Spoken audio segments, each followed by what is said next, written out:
주님을 찬양받으시기 합당하신 만왕의 왕이십니다. 오늘 사랑하는 공동체와 함께 예배할 수 있다라는 이 거룩한 특권을 주심에 감사합니다. 오늘 예배 가운데 주시는 풍성한 은혜가 여러분들의 삶에 이렇게 마음에 이렇게 말씀이 심겨져서 여러분들의 인생이 30배, 60배, 100배의 열매를 맺는 거룩한 인생 되기를 예수 그리스도의 이름으로 진심으로 축원하고 축복합니다. 여러분들 잘 오셨습니다. 이 거룩한 주의 날 오늘 어떤 분들은 부인이 교회 가자 이렇게 오신 분도 계실 거예요. 심심한 위로를 표하고. 그러나 믿음은 들음에서 납니다. 들음은 그리스도의 말씀입니다. 듣다 보면 하나님의 역사를 보게 될 것입니다. 오늘 예배 가운데 주시는 그 풍성한 은혜가 저와 여러분들의 심령에 이렇게 차고 넘치기를 원합니다.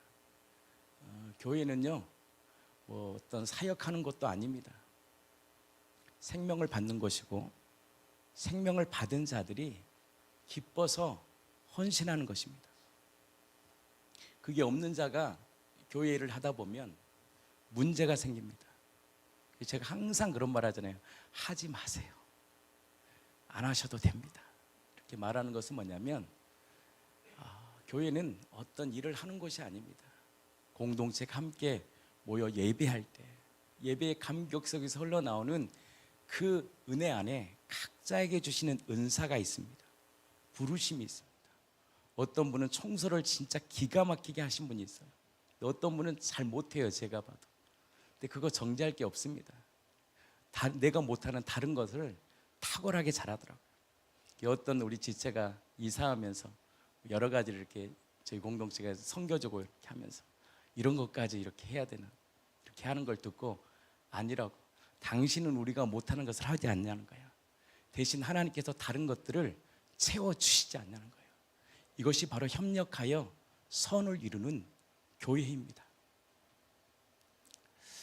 저는 그래서 이 교회가 하나님이 기뻐 받으시는 그 예배, 그저 삶이 무엇일까 오늘 여러분과 함께 나누기를 원합니다. 오늘 말씀은 또 실제 제 삶에서 경험되었던 것들이고요. 또한 하나님의 복음의 메시지 안에서 여러분들에게 말씀을 나누려고 하는데 오늘 제목이 주님을 섬기는 것이 후회가 없어야 되거든요. 교회를 10년, 20년, 30년을 다녀도 다니면 다닐수록 야, 나 진짜 예수 믿는 거 잘했다. 정말 나 예수님 잘 믿었어. 그리고 그 공동체 내가 잘 왔어. 이런 정말 믿음의 고백이 있어야 되는데 많은 사람들이 신앙생활을 10년, 20년, 30년, 40년 하다 보면 이런 말들을 해요. 나도 저때 이렇게 열심히 했는데 내 모습이 뭐야? 이거는 분명히요 신앙에 문제가 있습니다. 원래 다 그래. 살다 보면 다 이렇게 신앙생활하고 처음에는 뭐 첫사랑 그 감격이 이렇게 뜨거워서 일하는 거야. 그러나 시간이 지나면 다 원래 그러는 거야. 그거 거짓말입니다. 안 그래요. 처음에 그 감격은 그냥 불만 타오르는 거예요. 시간이 지나면 지날수록 진짜 믿음을 받은 자는요 인격이 변합니다. 진짜 변해요. 삶이 변화됩니다. 시간이 지나면 지날수록 어제보다 오늘 더 하나님의 깊은 은혜를 경험합니다. 이게 신앙생활입니다. 그래서 예수님이 CBU를 통하여 너가 정말 옥토 새벽에 저희가 말씀을 나눴잖아요. 이건 어려운 말들이니까 제가 어려운 말은 주일은 좀 생략을 하고 정말 그 진짜 생명이 내 안에 들어오면 진짜 생명이 내 안에 들어오면 자라납니다. 자라나지 않는 것은 문제가 있어요. 잘못된 씨야. 뭔가 잘못된 믿음을 받은 거야. 진짜 예수 그리스도의 생명이 내 안에 딱 들어오면 반드시 그 생명은 자라나게 돼 있어요. 정말 자라납니다. 그리고 30배, 60배, 100배의 열매를 맺는 것은 당연합니다. 아닌 것은 분명히 문제가 있습니다. 그러면 이 생명의 삶을 살아가게 하는 핵심 키워드가 있더라고요. 이건 제가 이제 목회를 하고 또 말씀을 선포하면서 제 삶에서 이렇게 저도 적용하는 거거든요. 이걸 저도 믿음으로 순종해 보면서 이게 정확한 정말 어떤 키워드구나, 이 키라는 것이 갈수록 선명해지는 거예요. 그 첫 번째가 뭐냐? 성장하려면 반드시 회개가 뒤따라야 됩니다. 회개가 뒤따라. 근데 많은 사람들은 열매의 죄, 내가 왜 그렇게 했을까? 후회합니다. 그런 거 말고 근원적인 죄에 대한 것이 내 안에서 성령을 통하여 알아져야 됩니다. 내가 그때 왜 이렇게 조급했을까? 내가 이렇게 분노를 냈을까? 내가 왜 그렇게 그 당시 그렇게 그 말 한마디 듣고 그렇게 밤새 망상 가운데 있었을까? 왜 내가 이렇게 두려움이 꽉 찼지? 그 근원이 뭐냐? 성령께서 말씀합니다. 너희가 나를 믿지 않아서 그래. 믿으면, 그 믿음은 우리를 어떤 환난과 고난 가운데서도 이길 수 있는 힘을.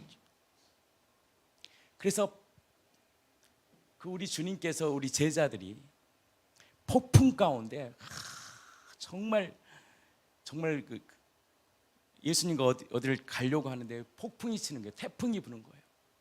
근데 예수님은 잠을 자는 거예요. 거의 잠을 자는 거예요.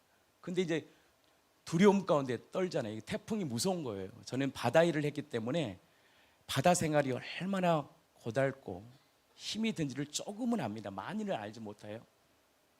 근데 이 태풍이 부니까요, 제자들이 무서웠답니다. 죽음 앞에, 위기 앞에 딱 서면요, 그때 인생은 자기의 신앙이 딱 보입니다. 죽음 앞에 서봐요. 그때 자기의 신앙이 딱 드러납니다. 문제 앞에서 신앙이 딱 드러납니다. 그때 주님께서 두려워하고 떠는 그 제자들에게 놀라운 일을 보여주십니다. 풍랑아 잔잔할지어다. 태풍아 잠잠할지어다. 이거는요, 신화가 아닙니다. 실제입니다. 역사 가운데 예수님 2000년 전에 이 땅에 실제로 오셔서 이루신 사건입니다. 그때 제자들이요, 그 명령 앞에서 풍랑이 잔잔하는 것을, 잔잔케 된 것을 보게 됩니다. 그때 제자들이 이렇게 말을 합니다. 저분이 누구이기에 풍랑과 바람을 잔잔케 하지? 그들은 잘 몰랐어요. 근데 언제 그걸 정확히 알게 되느냐? 예수님이 죽음의 권세를 깨뜨리시고 다시 부활하셨잖아요. 부활을 통해서 저분이 이 땅에 오신 하나님 창조주이시구나, 하나님의 아들이시구나, 저분이 그리스도라는 사실을 그들이 성령을 통하여, 믿음을 통하여 믿고 나서 그 사건을 재해석하게 됩니다. 저분이 모든 바람과 풍랑을 잔잔케 하실 진짜 나의 구원자구나, 이걸 알게 됩니다. 여러분들 인생에 풍랑이 옵니다. 태풍이 와요. 어떻게 우리 가정에 이런 일이 일어날 수 있지라는 수많은 일들이 일어날 겁니다. 그때 우리 안에 가져야 될 믿음이 뭐냐? 내 안에 계시는 그 예수님은 바로 풍랑을 잔잔케 하신 2000년 전에 제자들에게 보여주셨던 그 사건뿐만 아니라 오늘 2025년 며칠입니까? 5월 4일 어린이 주일 이 예배 가운데 지금도 풍랑을 잔잔케 하신 실제 우리의 그리스도라는 사실을 받아들일 때 우리를 통해서 하나님은 놀라운 일들을 보게 됩니다. 복음은 실제입니다. 복음은 실제 우리의 삶을 일으킵니다. 근데 이것을 믿지 않는 것이 무엇이냐? 죄라고 말하는 거예요. 그것이 다른 말로 회개입니다. 예수님이 믿을 수 있는 놀라운 사실을 우리에게 주셨습니다. 표적을 주셨습니다. 그래서 기독교는요, 체험의 종교는 두 번째입니다. 증거의 종교. 종교를 떠나서 그냥 종교라고 표현하니까 기독교는 종교가 아니죠. 생명이죠. 근데 기독교는요, 생명의 종교입니다. 근데 뭘 어떻게 믿는 종교냐? 확실한 표적, 증거를 붙들고 믿는 것이 우리가 믿는 기독교입니다. 느낌과 감정 아닙니다. 뭐 느낌이 오니까 기도하니까 뭔가가 좀 오는 거, 감이 오네. 이건 두 번째 문제입니다. 찬양하다가 하나님 주신 은혜가 있어요. 기쁨이 있어요. 눈물이 있어요. 이건 두 번째예요. 이 근거가 명확하기 때문에 이 느낌과 감정, 이 체험도 우리 안에서 역사하는 거예요. 그렇지 않으면요, 그때뿐이에요. 예배 드리고 끝나면 아무것도 없어요. 근거가 명확하기 때문에, 사실이 명확하기 때문에 우리 안에 있는 체험도 명확한 거예요. 바로 나를 치유하신 분이 바로 그 예수님이지. 이게 명확해지는 거예요. 그 증거가 뭐냐? 여러분 다 아시잖아요. 죽음의 권세를 깨뜨리시고 살아나신 거예요. 이것을 우리는 칭이다. 이신칭이. 바로 그 의인은 오직 믿음을 소유하는 건데, 어떤 믿음을 소유하느냐? 부활을 믿는 겁니다. 어제 우리 김재진 박사님께서 조직신학 교수님이 그랬잖아요. 기독교는, 예수님은요, 부활을 믿는 거예요 라고 얘기하잖아요. 부활을 믿지 않으면요, 그것은요, 예수를 믿는 게 아닙니다. 부활을 믿는다는 것은요, 이건 엄청난 축복입니다. 부활을 내 마음에 받아들인다는 것은요, 엄청난 성령의 역사입니다. 그래서 구원은 뭘 받아들이냐? 예수의 부활을 받아들이는 겁니다. 부활이 믿어져야지. 바로 예수님이 나를 위해 죽으시고 피를 쏟으셔서 영원한 속죄를 이루셨다는 사실이 관념이 아니고 느낌이 아니라 실제라는 사실을 받아들입니다. 여기서 끝나면 안 됩니다. 여기까지만 딱 와버리면, 보니까 많은 사람들이요, 복음을 못 누리더라고요. 그냥 지식이더라고요. 그리고요, 죄를 짓게 돼요. 염세쥐로 살아가요. 뭐 다 이루셨는데 뭐 복음 누리면 되는데, 누리는데 어떻게 누리냐? 웃기게 누리더라고요. 보니까 뭐 주님이 다 이루셨고 누려, 그러니까 막, 저는 제가 오해하지 마세요. 거기는 이단이라고 간주했기 때문에 제가 이렇게 말하는 거예요. 뭐 목사가 술을 먹어, 어때? 뭐 누리는 건데. 너 누려. 하나님이 복음을 다 이루었어. 그거는 이단이라고 정죄했기 때문에 제가 이렇게 표현하는 거예요. 다른 교회들은 그렇지 않아요. 그러니까 술을 먹는 것이 익숙해. 목사가 죄 짓는 것이 괜찮아. 복음에서 뭐 다 이루셨는데. 엄청 무서운 거예요. 엄청. 그리고 복음은 잘 전해. 복음은 얼마나 칠판에다가 그 구속사부터 시작해서 싹 설명. 요즘은요, 이것도 이제 끝났어. 왜? AI가 나와가지고 이제는요, 네이버 하나 치면요, 싹 나와요. 관심만 가지면요, 여러분들 싹 볼 수 있어요. 조금만 관심만 있으면. 끝났어요. 그런 시대도. 이제는요, 그 시대가 아니에요. 그 시대를 뛰어넘는 생명의 삶을 보지 못하면 사람들은 안 변합니다. 성령의 역사가 아니면 절대 사람은 지식을 가지고 변화되는 게 아니에요. 절대 안 변화. 별 보세요. 열매가 어떻게 됩니까? 완전히 단체가 무너져 버리잖아요. 이거는요, 무너질 정도가 아니에요. 그냥 짓밟혀버리는 거예요. 기독교가 완전히 짓밟혀버리는 거예요. 지옥입니다. 절대 그분은요, 회개 안 합니다. 왜? 자신의 이 권력을 유지해야 되는데 그걸 자기가 인정해버리면 끝나거든. 절대 그분이 회개 안 할 겁니다. 장담하는 회개 못해요. 절대 그분이 회개 안 합니다. 회개도요, 은혜를 받은 자가 회개하는 거예요. 무릎은 어떤 자가 꿇는지 아십니까? 내가 사함을 받겠다는 믿음을 가진 자가 무릎을 꿇을 수 있습니다. 그분이라면 정말 내가 무릎 꿇으면 정말 그분이 용서할 수 있을 거라는 믿음이 없으면 절대 무릎 꿇지 않아요. 이게요, 현실입니다. 아무리 복음을 알아도, 육하 원칙으로 복음을 다 정리해서 입으로 선포해도 그 일을 이루시는 분은 성령입니다. 그러니까 말만 하는 건 말만 잘해, 교회가. 근데 이것을 우리 가운데 실제화시키신 분이 누구냐? 성령님이십니다. 성령은요, 어떤 영이냐? 거룩의 영입니다. 그래서 하나님의 백성이, 진짜 복음을 받은 백성이 거룩한 삶을 살지 않죠? 되어질 것처럼 보이죠? 나중에 다 무너집니다. 불법이기 때문에 본인이요, 지옥 같은 인생을 살아요. 성령은요, 거룩의 영입니다. 진리의 영입니다.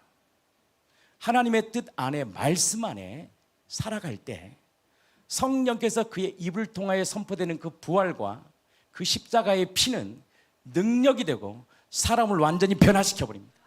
누가 변화시키느냐? 우리 안에 계시는 성령 하나님이 변화시킵니다. 그래서 부활과 십자가와 성령은 하나로 움직입니다.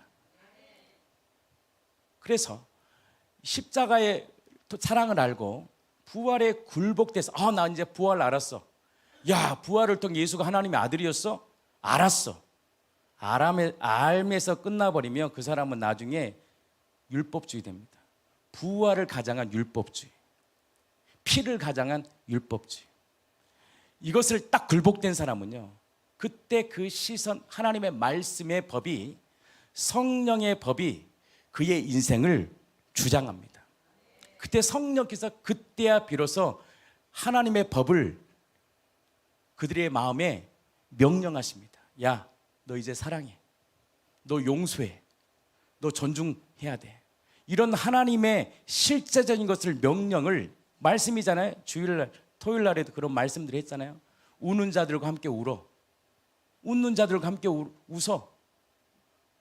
사람을 귀하게 여겨. 예를 들어서 그런 말씀들이요, 내 안에 들어옵니다. 마음에. 그리고 그 명령의 법을 지킬 때 하나님이 복을 주신다라는 그 말씀 앞에 흥분합니다. 그래서 말씀이 그때부터는 뭐가 되냐? 정죄감이 아니라 실제 나에게 뭐가 되느냐? 소망이 됩니다. 율법은요, 엄청 귀한 겁니다. 어떤 분들은 율법을 폐기하는 거예요. 율법은 끝났어요. 은혜 시대잖아요. 예수님 다 이루셨으니까 그렇지 않아요. 하나님이신 성령의 법은요, 더 고차원적이고 더 깊이가 있고 더 거룩합니다. 그래서 하나님은요, 세상은요, 간음하면 이렇게, 너 간음하면 죽임을 당하잖아요. 근데 성령, 주님이 이 땅에 오셔서 우리에게 말씀하는 명령이 뭔지 아세요? 마음의 간음까지도 주님이 치리해버려요. 너 그거 지옥이야. 그만큼 성령의 법이요, 어마어마한 거예요, 여러분. 우리의 동기까지도 파헤쳐버리는 거예요. 그래서 하나님의 말씀이 살아있기 때문에 우리의 혼과 영과 관절과 골수를 찔러 쪼개며 우리의 심령을 밝히 드러내는 것이요, 말씀입니다. 그 말씀 앞에요, 회개가 터지는 거예요. 하나님, 내가 이렇게 살지 못합니다. 저는 믿지 못할 존재군요. 하나님, 나의 의도를 하나님이 다 가르쳐줘. 제가 항상 그러잖아요. 사람을 이용하지 말라고. 나의 어떤 목적을 위해 사람을 이용하지 마세요. 그런 사람들의 특징은요, 항상 중심이 나야. 항상 중심. 교회도요, 제일 무서운 게 목사예요. 목사의 야망을 위해, 목사의 야망이잖아요. 야망 다 이용하는 거, 그거 하나님 기뻐하지 않으십니다. 사역도 마찬가지예요. 나의 어떤 일을 이용하는 거예요. 사람을 이용해서 돈 몇 푼 주고, 또 어떻게 말 좀 잘해가지고 나의 어떤 일에 이렇게 끌어들여가지고, 여러분 그거 진짜 무서운 죄악입니다. 우리는 이용당하고 이용할 자들이 아닙니다. 하나님, 우리에게 거듭난 자에게 뭘 주셨느냐? 섬기는 자예요. 사랑하는 자예요. 우리는 그냥 브라더예요. 한 형제 자매예요. 근데요, 정말 무섭더라고요. 사람을 이용해, 목회에, 또 자기 삶에. 여러분들 그렇게 살지 마십시오. 새로운 교인이 옵니다. 그 사람 이용하려고 하지 마세요. 저 사람이 나에게 도움이 될까 안 될까, 절대 그런 마음도 갖지 마세요. 그냥 있는 모습 그 안에서, 성령 안에서 사랑해 주면 돼요. 그리고 말씀 앞에만 딱 세우면 하나님이 그의 인생을 치리합니다.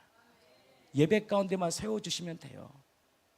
근데 자꾸 자신의 힘을 딱 드는, 열매가 없어요. 그리고 다 깨집니다.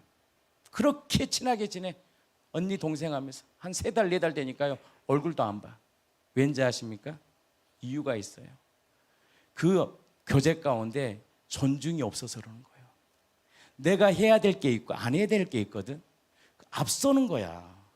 사역을 앞서면 안 돼요. 하나님이 하시는 만큼만 하면 되는 거예요. 그래서 열매가 없어요. 그래서 깨닫게 하는 거예요. 아, 안 되는구나.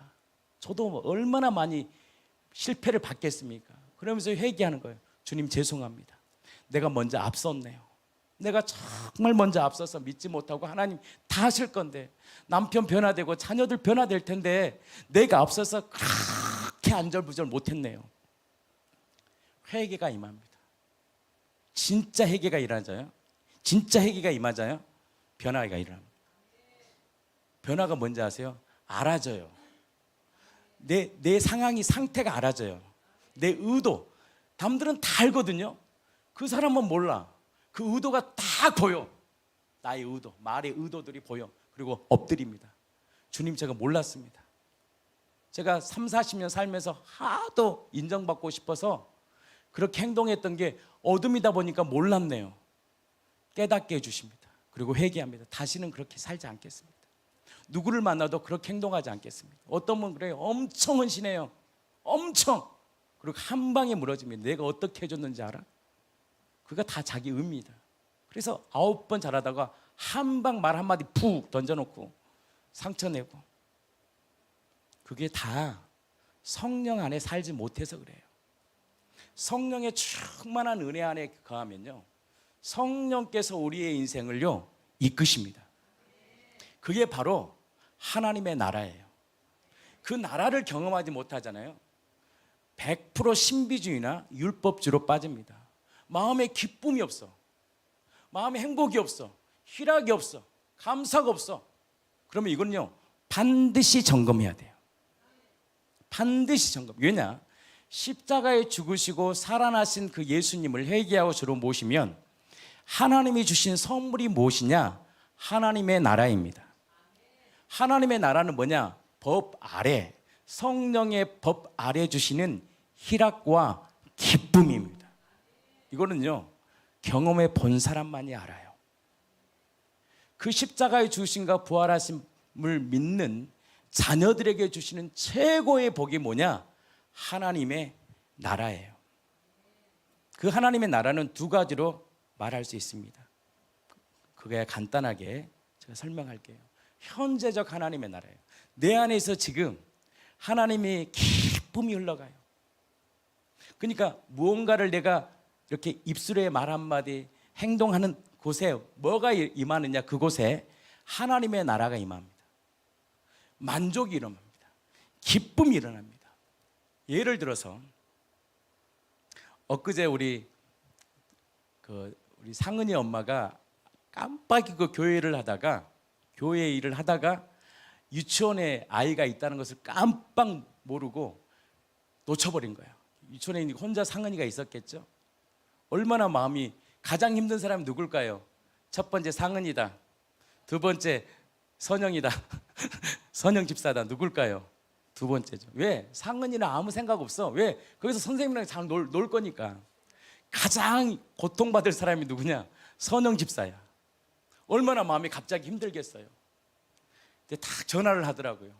누구에게? 남편에게. 여보, 미안해. 내가 상은이를 갑자기 유치원에서 데리고 와야 되는데 못 데리고 왔어. 이야, 그때 창수 집사님이요 대단하더라고요. 이렇게 말했을 줄을 너무 믿습니다. 여보, 얼마나 놀랬어. 당신 요즘에 힘들었겠구나. 아, 너무너무 힘들었겠구나. 걱정하지 마. 내가 유치원 가서 아이 데리고 올 테니까 걱정하지 마. 염려하지 마. 두려워하지 마. 염려하지 마. 누구 말씀 같아요? 예수님의 말씀이 복음을 가진 자를 통해 실제가 되는 거예요.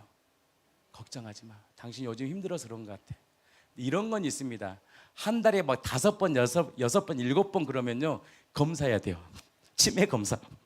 치매 검사를 받게 돼. 그런 거 외에 창순 집사님이 여보 깜짝 놀리겠구나. 얼마나 놀랬어. 걱정하지 마. 내가 상은이 유치원에서 잘 데리고 올게. 그래서 전화하는 거야. 여보 상은이 재밌게 행복하게 잘 있었더라. 걱정하지 마. 교회 일 마무리하고 와. 내가 마무리 다 할게. 그래 봐요. 그곳에 뭐가 임할까요? 하나님의 나라가 임합니다. 이것을 골로새서 4장 6절에 이렇게 말합니다. 너희 말을 항상 은혜 가운데 하되, 한번 읽겠습니다. 시작. 너희 말을 항상 은혜 가운데 하되 소금으로 맛을 낸과 같이 하라. 그리하면 각 사람에게 마땅히 대답할 것을 알리라는 거예요. 은혜란 말은 뭐냐면 공적적인 말이, 은혜가 아닌 반대의 말이 뭐예요? 공적인 말이에요. 이 옆에 내가 정신도 못 차리고 지금 뭐 하는 거야? 야, 이 옆에 있는데 정신없네. 한마디 해봐요. 진짜 정신없는 여자가 돼버리는 거예요. 그걸 받아버리는 순간 그때부터 그는 하나님의 나라가 깨져버린 거예요. 그게 바로 마귀적 삶을 사는 우리의 옛사람이에요. 거듭난 자에게, 예수를 주로 고백하는 자에게 어떤 선물을 우리에게 주냐? 성령을 통해 선물을 주는 게 뭐냐? 하나님의 존재 방식으로 살 수 있는 말씀을 이루는 존재로 우리를 바꿔버리는 거예요. 아마 창순 집사님은 만약에 그렇게 했다라면 하나님의 나라가 임했을 것입니다. 어떻게 내 안에서 이런 말을 할 수 있지? 나는 평생 내 중심적으로만 살았는데 어떻게 내가 이렇게 말할 수 있지? 이거는 철저히 누구의 은혜입니까? 주님의 역사입니다. 우리는 그런 존재가 아니에요. 우리는 자기애적인 게 너무 많아요. 온통 자기밖에 생각 못해요. 그랬던 우리들이 지체의 어려움을 보게 돼요. 삶의 현장에서 그렇게 고통받고 힘들어하는 60년, 70년 살아가는 내 아버지의 마음이 보이게 되고 내 어머님의 고통의 신음소리가 들리게 돼요. 이해하게 돼요. 그럴 수밖에 없었겠구나. 그래서 그렇게 힘들었겠구나.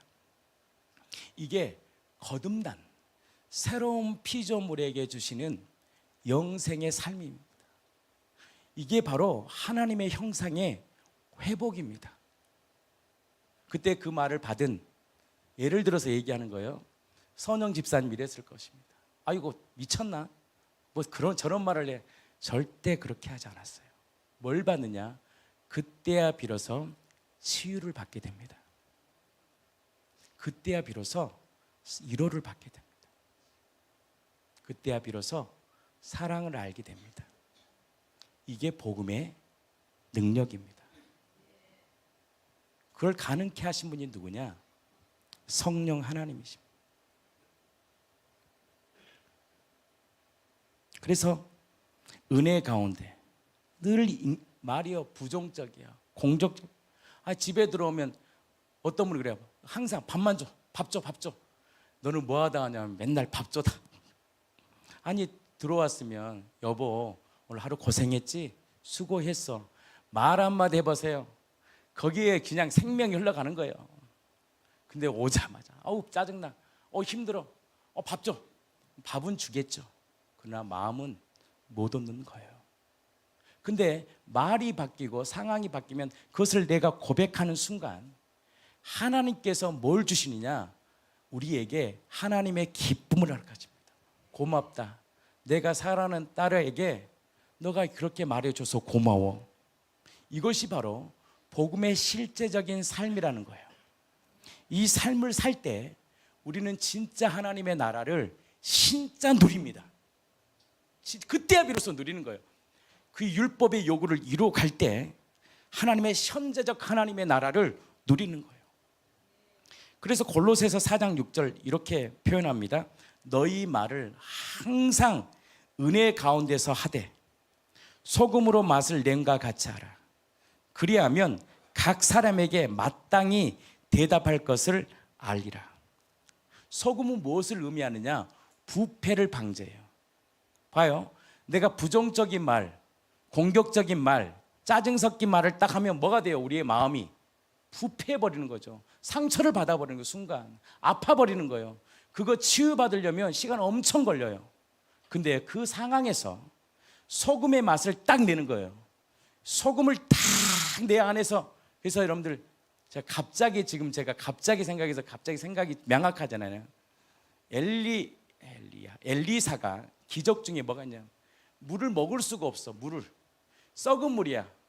독물이야. 그걸 먹으면 죽어. 거기에 뭘 쳐버리냐? 소금을 딱 쳐버려. 그게 바로 복음이에요. 소금을 딱 치는 순간 부패했던 내 입에서 뭐가 흘러가느냐? 살리는 말이 흘러가는 거예요. 맛이 내는 거예요. 그때 뭘 경험하느냐? 그 사람은 안정감을 얻어요. 그리고 그 사람에 대한 고마움이 있어요. 그리고 자기가 어떤 상황이 있을 때 본인도 남편에게 아이고 칠칠 맞긴 왜 그렇게 해서 라고 말하지 않습니다. 자신도 제사함을 받았고 용서를 받았기 때문에 그 사람에게 똑같이 대합니다. 이것이 바로 하나님의 나라입니다. 이 나라를 우리에게 주셨어요. 예를 들어서 이런 겁니다. 제가 어제도 제가 간증을 해서 죄송한데 이 실제를 좀 얘기해 주려고 그러는 거예요. 저 머리 괜찮죠? 오늘 머리 잘랐습니다. 제가 20-30분을 기다렸어요. 그러면서 제가 말씀을 묵상하고 혼자 시간을 갖는데 제 머리 자를 시간이 된 거예요. 제가 이렇게 말을 하고 싶더라고요. 원장님, 우리 난영 자매님 좀 쉬었다 하세요. 물 한 잔 먹고 하세요. 저 천천히 해도 괜찮아요. 제가 그날은 주의 날이잖아요. 토요 찬양도 해야 되고 얼마나 제가 마음이 분주하겠어요. 근데요, 그리스도의 평강이 나를 주장하니까요, 상대방을 볼 수 있는 눈이 열리더라고요. 그렇다고 그분이 물 한 잔 마시겠어요? 근데 뭘 받느냐? 마음을 받는 거예요. 마음. 근데 어떻게 우리는 나 급해. 나녀가 빨리 좀 머리 잘라줘. 나 급하다. 급할 거면 미리 가서 하든가. 이게 뭐냐? 새로운 거듭남이 성령의 진리 안에 있는 자들에게 주시는 복입니다. 그때 무엇이 임하느냐? 하나님의 나라가 임합니다. 그때 뭘 경험하느냐? 남들은 다 자기를 위해 살거든. 자기 만족을 위해 살거든. 자기 스타일로 살거든. 그러니까 항상 자기 중심인데 어느 누가 나의 마음을 이해해주고 공감한다면 그 사람은 그 시간을 통하여 뭘 회복되느냐? 그 마음의 상처가 치유되는 거예요. 이 놀라운 일을 예수님이 우리에게 보여주셨고, 예수님을 하나님의 아들로 믿는 우리 자녀들이 그 삶을 살기를 원하는 거예요.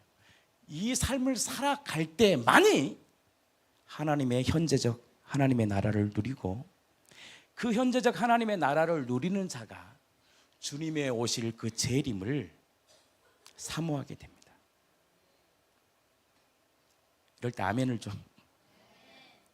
그 나라를. 그래서 매일 우리가 뭐에 충만함을 받아야 되느냐? 진리의 충만함을 받아야 돼요. 진리의 충만함을 받아야 돼요. 우리가 그 세례식 때 우리 태은이 세례식을 했잖아요. 제가 그때 우리 태은이를 축복하면서 태희를 축복해 줬어요. 왜 우리가 태희를 축복해 줄까요? 거기서 태은이를 가장 양육할 때 영향력을 끼칠 사람이 누구예요? 태희. 그럼 우리가 누구를 축복해 줘야 돼요? 태희를 축복해. 태희야, 너에게 귀한 동생 줬지? 너의 역할이 커. 네가 이 일을 잘 하기를 원해. 축복을 해주는 거예요. 그가 축복을 받은 사람은 그 축복 안에서 생명을 흘러가는 거예요. 이것이 바로 영생입니다. 하나님의 존재 방식으로 사는 우리의 특권이고 축복입니다. 그럼 태희가 어떻게 할까요? 자기 아이를, 태은이를 믿음으로, 태은아 예수님이 부활하셨어.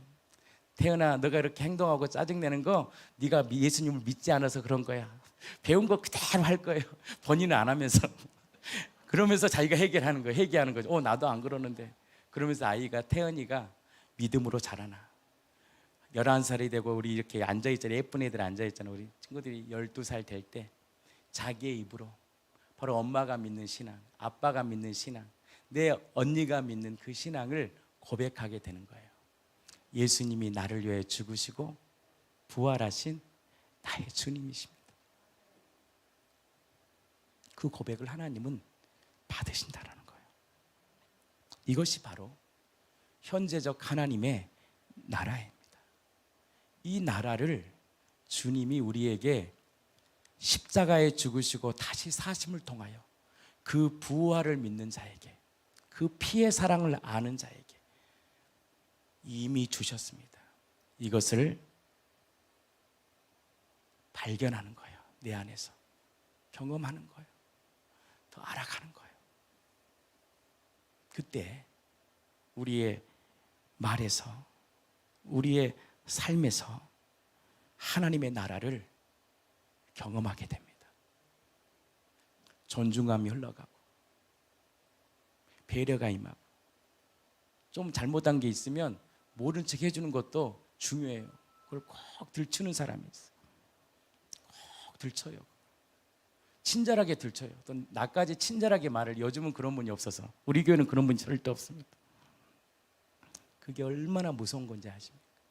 자기의 야망을 위해서, 자기의 사역을 위해서 사람들을 판단하고, 또 전화해서 정치질하고, 사람 이렇게 꼭 드러내지 말아야 될 거 꼭 드러내고 장담하는데 다 깨집니다. 하나님의 나라 못 이루어요. 본인 스스로가요, 하나님을 경험하지 못해요. 그리고 내 남편 교회 안 옵니다. 내 자녀들 교회 안 옵니다. 그런 하나님이라면 믿지 않겠다는 거예요.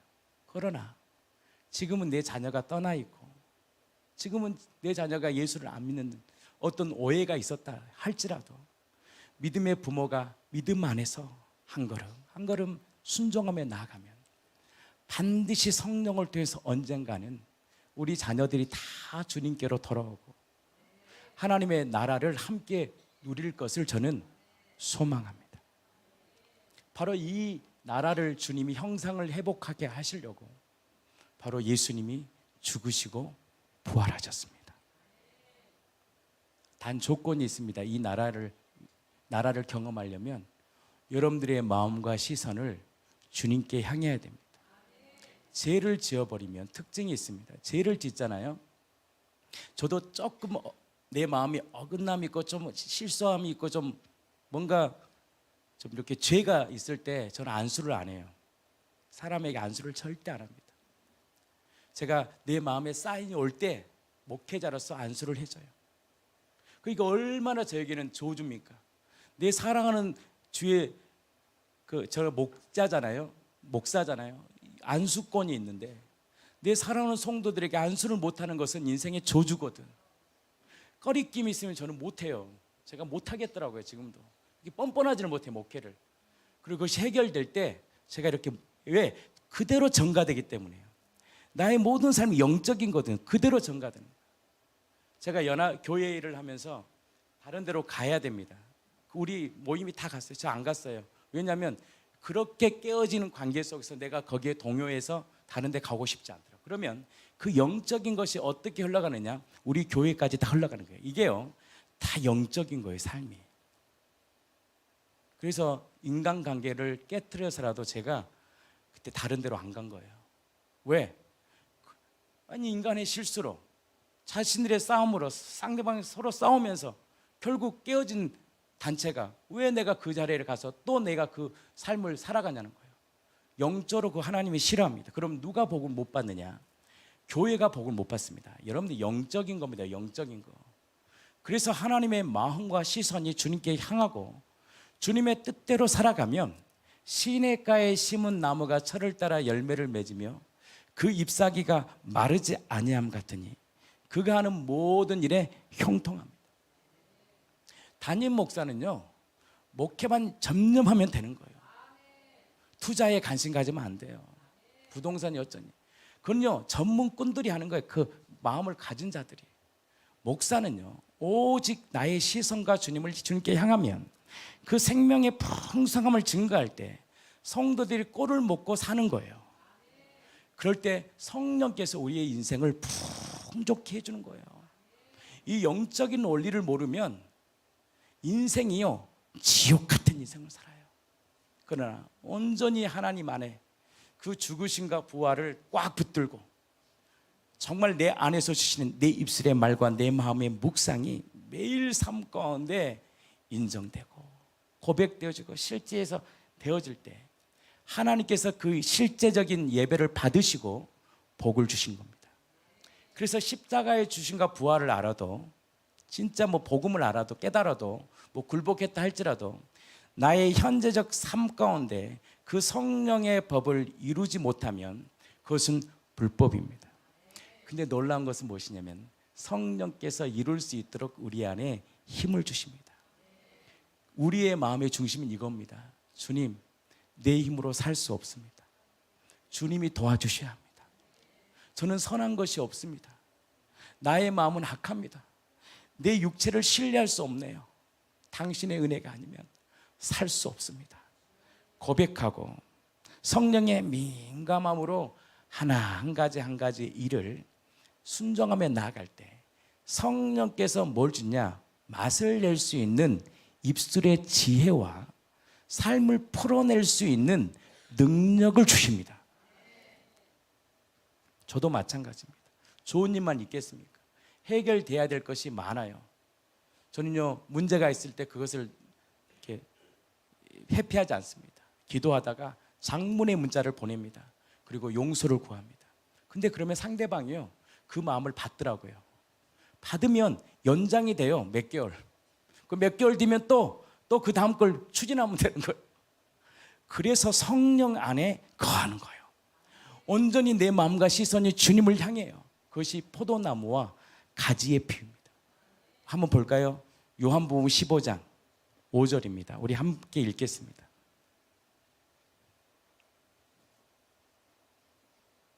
음, 15장 5절. 나는 포도나무여 너희는 가지라. 나는 포도나무요 너희는 가지라. 그가 내 안에 내가 그 안에 거하면 사람이 열매를 많이 맺는데요. 사랑의 열매, 기쁨의 열매. 사람들은 우리 교회를 통해서요, 부활을 보는 게 아닙니다, 여러분. 그 교리를 보는 게 아니에요. 부활을 통하여 그 부활에 거듭난 자들의 삶의 신비를 보고 싶은 거예요. 어떻게 저렇게 행동할 수 있지? 나라면 따질 텐데, 나라면 저럴 때 가만히 놔두지 않을 텐데. 보니까 기다리거든. 가만히 침묵하거든. 그게 놀라운 신비예요. 어떻게 그 상황 가운데 저 사람을 존중해 주지, 안아주지, 함께 울어주지? 이건 있을 수 없는 거거든요. 그때 그들이 뭘 보게 되느냐? 저분들을 굴복했던 저 부활이 뭘까? 저 십자가의 피가 무엇이지? 갈망합니다. 그리고 책 한 권 딱 던져주면 끝나요. 읽으면 끝나요. 교리는요, 쉬워요. 딱 읽는 순간 받아들여 버려요. 왜? 그 사람과 나의 관계가 명확하게 하나가 딱 돼버리면 그 사람의 말 한마디는요, 그냥 믿어요. 우리 이재희 목사님이 그 간증했잖아요. 자녀가 죽을 때 절망 가운데. 저는 많은 얘기를 한 게 아니에요. 이재희 목사, 예수님 부활하셨어. 그 말 하나 딱 던졌어요. 근데 왜 되느냐? 나와의 관계성이 이루어지는 거예요. 관계성이. 그러니까요, 형의 말은 주님의 말이야. 그러니까 거기에 관심을 갖게 되고, 성경을 아침부터 저녁까지 읽었다잖아요. 안 되니까. 절망이 오니까. 자식이 죽었는데 여러분, 행복할 수 있습니까? 기뻐할 수 있어요? 번아웃이 오는 거죠. 근데 그것을 다시 일으키게 했던 게 뭐냐면 바로 예수님의 부활이에요. 그러면서 아마 그 설교 시간에 얘기했던 거예요. 자기가 감사할 조건에 5가지인가 6가지를 얘기하면서 첫 번째가 뭐라고 그랬냐면, 내 딸이 하나님 안전한 품에 있다는 것을 믿게 되어서 감사합니다. 그 믿음의 근거가 무엇이냐? 예수님의 부활이고, 그 부활하신 주님의 십자가의 사랑, 그 사랑하셨다면 자기의 아들을 아끼지 아니하시고 우리 모든 사람을 위하여 내어주신 그, 우리가 아직 죄인 되었을 때 그리스도께서 우리를 위하여 죽으심으로 하나님께서 우리에 대한 그 인을 쳐준 거예요. 아가서 8장에 나오는 그 하나님의 인을 딱 쳐준 거예요. 나 너 사랑한다. 나 너 끝까지 지킬 거야. 그때 마귀는 우리에게 참소합니다. 야, 뭘 하나님이 널 사랑해? 너 하는 꼴을 봐라. 너 인생에 지금 이러는데 하나님이 사랑해? 근데 주님이요, 그 사랑의 증거를 인쳐버린 거예요. 그게 무엇입니까? 십자가와 흘리신 피로 우리를 향한 자기의 사랑을 보여주신 거예요. 사랑하는 딸아, 아들아, 내가 널 사랑한다. 내가 반드시 너의 인생을 끝까지 인도할 거야. 그리고 우리와 함께 공감하십니다. 위로하십니다. 유경에서 우리를 일으켜 세워주십니다. 치료해 주십니다. 앞이 깜깜한 내 인생 가운데요, 답이 없는 내 인생에 답은 한 가지입니다. 예수님을 마음의 주인으로 모시면 내 안에서요 길이 보이더라고요. 한계 같은 내 인생에 답이 보여요. 그리고 한 걸음 한 걸음 하나님이 우리의 인생을 이끄십니다. 그리고 우리를 부르신 그분이 우리를 의롭다고 인쳐줍니다. 너는 의로운 존재야. 너는 내 딸이야, 아들이야. 누가 그 사랑에서 끊을 수 있겠니? 환난과 기근이 오고 적신이 와도 주님 우리를 사랑하는 그 사랑에서 끊을 수 없어. 내가 너 반드시 지킬 거야. 그분이 부활을 통해서 주님이 십자가에 흘리신 피의 사랑을 받은 자는 그 사랑 꽉 붙들고 살아갑니다. 놀라운 일이 펼쳐져요. 진짜 길을 여셔요. 제가 이렇게 우리 집사님들 이렇게 나랑 고생했던 분을 만나면 제가 이렇게 말합니다. 사라져서 고맙습니다. 그때 그 고난을 이겨줘서 고맙습니다. 함께 예배드릴 수 있어서 감사합니다. 감사한 거예요. 감사해요. 오늘 여러분들 함께 예배할 수 있는 게 감사합니다. 내 자녀와 함께 예배할 수 있는 게 감사하고 내 지체와 함께 예배할 수 있다는 게 감사해요. 그 감사를 주신 분이 누구냐? 우리 안에 계시는 주님이십니다. 그래서 하나님의 나라는, 현재적 하나님의 나라는 어떤 자만이 누릴 수 있느냐? 부활을 받아들이고 새로운 거듭난 자에게 주시는 최고의 복이 하나님의 나라입니다.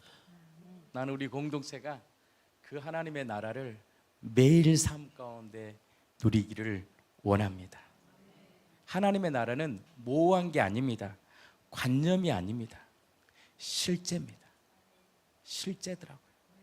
내 말과 내 마음의 묵상이 주님께 연락되는 거예요. 맛을 내는 거예요. 소금이 맛을 내는 것처럼 맛을 내요.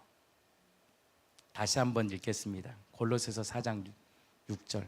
제가 준비한 게 엄청 많은데 많이 해봤자 안 돼요. 제가 이거 하고 마칠게요. 골로새서 4장 6절 함께 읽겠습니다. 시작. 너희 말을 항상 은혜 가운데 하되. 이건요 율법이 아닙니다. 은혜의 성령의 법입니다. 너 그렇게 살아봐. 소금의 맛을 냄과 같이 하라. 이거는요 하나님이신 너무나 귀한 명령입니다. 축복입니다. 너 이렇게 살아봐. 그러면 너의 인생에 놀라운 일들이 펼쳐질 거야. 그게 뭐라고요?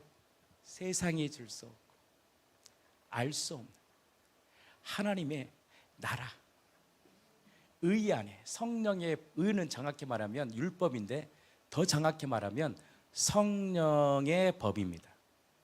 율법은 못 지켜요. 성령을 통하여 그 법이 내 안에서 실제화되는 것입니다. 법이 바로 우리를 어떠한 길로 인도하느냐? 하나님의 나라를 누리게 됩니다. 희락과 기쁨, 세상에 줄 수 없는 하나님의 나라. 세상 사람들은 이 교회를 통해서 그걸 보고 싶은 거예요. 세상 사람들은 이 교회를 통하여 그 하늘의 생명을 보고 싶은 거예요. 나는 이 교회가 평생 예수 그리스도의 이름만을 높이기를 원합니다. 예수 그리스도의 이름만을 사랑하기를 원합니다. 그 공감하시네 찬양 한번 제가 한번 함께 AR로 찬양합니다. 공감이란 뜻은 더 깊은 말은 뭐냐? 하나님의 긍휼입니다. 하나님의 사랑입니다. 내가 너 사랑한다. 내가 너 정말 사랑해. 너 힘들 때 내가 너 같이 없었던 거 아니야. 내가 너와 함께 했어. 내가 너를 지킬 거야. 바로 그것이 인카네이션. 하나님이 사람으로 오셔서 우리에게 주신 임마누엘입니다. 하나님이 나와 함께 하신다. 그 믿음을 소유하여 우리 가정과 가정의 달 아닙니까? 우리 가정과 삶에 하나님의 기쁨이 넘치고 감사가 넘치고. 그러나 이 땅은요 불완전합니다. 이 땅에 재림하실 때, 주님 재림하실 때 주시는 하나님의 그 나라를 소망하며 살기를 축복합니다. 여러분들 지금 그 죽으신 분들은요, 천국에 있는 게 아니에요. 엄밀히 따지면 낙원에 거합니다. 낙원에 있어요. 그래서 주님이 이 땅에 임할 때 제가 그건 제 새벽 기도 때 말씀을 나눌게요. 몇 가지 그 요한계시록에서 나오는 몇 가지 용어가 있거든요. 뭐 불못, 뭐 낙원 이런 거 있어요. 그 몇 가지는 제가 새벽에 한번 정리를 해드릴게요. 그 하나님이 이 땅에 임할 때 주시는 그 나라를 소망하며 이 땅에서 그 나라를 마음껏 누리는 저와 여러분들의 삶이 되기를 축복합니다. 주님이 우리와 함께 하십니다. 공감하시네 하고 제가 말씀 마무리 좀 하고 우리 나는 주님을 섬기는 것이 후회가 없습니다. 이 찬양팀과 하겠습니다. 우리